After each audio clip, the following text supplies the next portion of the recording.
Halo Mina, apa kabar? Selamat datang di channel Minaona. Terima kasih atas support dan dukungannya.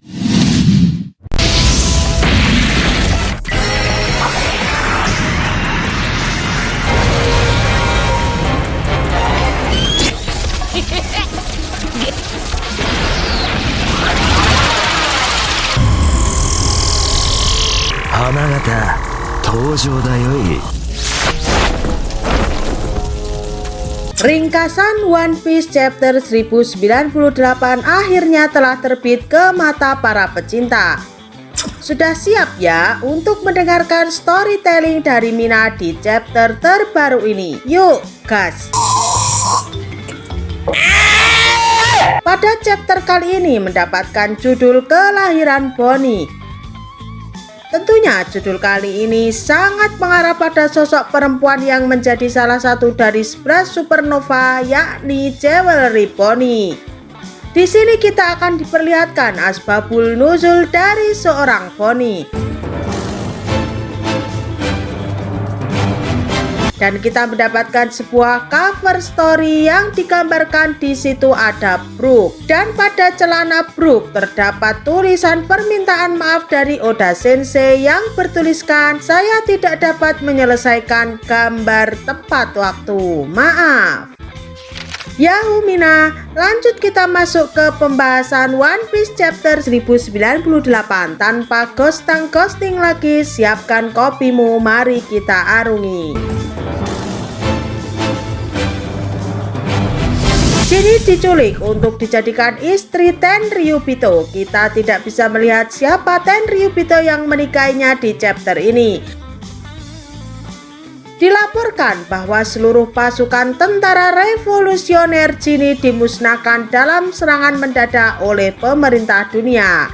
Setelah Jinny diculik, tentara revolusioner menjadi lebih ganas dan Kuma menjadi lebih intens dalam pertempuran. Kita melihat momen ketika tentara revolusioner menjemput orang-orang dari kerajaan Goa.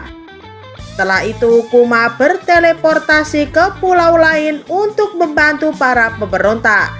Kuma mengakhiri pertempuran di pulau itu sendirian. Bonnie adalah anak yang lahir dari Jinny dan Tenryubito. Wow, ini sangat mengejutkan. 2 tahun kemudian Jinny terjangkit penyakit mematikan yang disebut Sapphire Skull. Ini adalah penyakit yang sangat langka, bahkan paling langka dibandingkan Amber Lead Syndrome, penyakit Clausat kecil. Ketika pasien bersentuhan dengan cahaya alami, sinar matahari atau cahaya bulan, Sapphire Skull menyebabkan seluruh tubuh mereka menjadi biru dan kulit mereka menjadi keras seperti batu atau sisik. Jinny menjadi tidak bisa dikenali karena penyakitnya, jadi Tenryubito melepaskannya. Kita tidak bisa melihat wajah Jinny di seluruh chapter, kita hanya mendengar suaranya. Jinny kembali ke kerajaan Sorbet dan meninggalkan Bonnie bersama para tetua di pulau itu. Kemudian Jinny memanggil tentara revolusioner dengan denden musi dari dalam gereja tempat dia tinggal bersama Kuma. Jinny berkata, "Aku benar-benar ingin bertemu semuanya lagi, tapi ini perpisahan." Ivankov menjawabnya, "Apa?" Kuma menyautnya, "Apa yang kamu bicarakan, Jinny? Kupikir aku tidak akan pernah melihatmu lagi. Di mana kamu sekarang? Aku akan segera pergi ke tempatmu." Selama percakapan Jinny dan tentara revolusioner, mereka mengidentifikasi lokasi Jinny. Jadi Kuma berteleportasi ke kerajaan Sorbet. Jinny mengatakan satu hal terakhir kepada Kuma, tapi dia tidak bisa mendengarnya karena dia sedang berteleportasi ke tempat Jinny berada. Jinny berkata, "Kuma, aku mencintaimu." Kuma tiba di kerajaan Sorbet, tapi Jinny sudah meninggal. Kuma membaringkan Jinny untuk beristirahat selamanya. Nama resmi Jinny muncul di batu nisan kuburannya.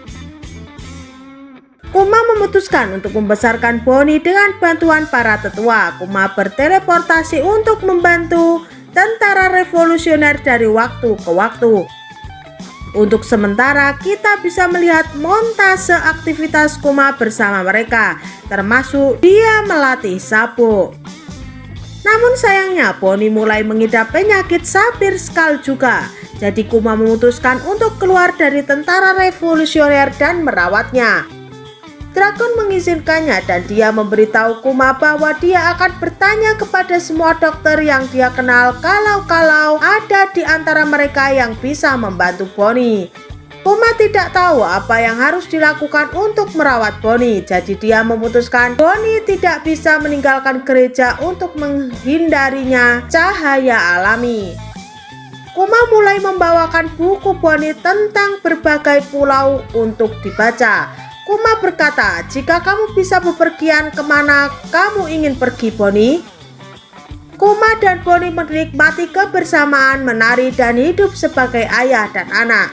Wajah Bonnie memiliki batu biru karena Sapphire Skull, jadi Kuma memanggilnya jewelry atau perhiasan. Beberapa tahun berlalu, kini kita memasuki 6 tahun yang lalu dari masa sekarang. Bonnie berumur 5 tahun. Kuma berbicara dengan dokter tentang penyakit Bonnie. Dokter mengatakan kepadanya bahwa meskipun Bonnie tidak pernah melakukan kontak dengan cahaya alami, penyakitnya akan bertambah buruk seiring bertambahnya usia dan dia akan meninggal ketika dia berusia 10 tahun. Bonnie mendengar percakapan itu, tapi dia hanya mendengar bagian sekitar 10 tahun. Dia sangat bahagia karena dia salah paham bahwa dia akan sembuh ketika dia berusia 10 tahun. Kuma selalu berpesan dengan optimis bahwa suatu saat penyakitnya akan sembuh. Sekarang dia tidak bisa mengatakan yang sebenarnya dan dia tidak tahu harus berbuat apa. 1 tahun lagi berlalu, kita sekarang 5 tahun yang lalu dari sekarang. Bonnie sudah berumur 6 tahun. Chapter berakhir ketika Bekori, mantan Raja Sorbet, kembali ke kerajaan Sorbet dan mulai membunuh warga Sorbet. Orang-orang meminta bantuan Kuma. Chapter berakhir. Minggu depan libur.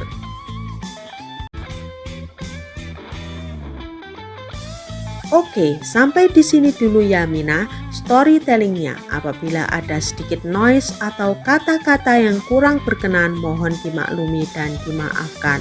Terus dukung channel Mina Ona ini supaya bisa berkembang dan menyuguhkan kopi-kopi hangat untuk kalian semua. Teruslah subscribe dan nyalakan loncengnya. Salam Mina.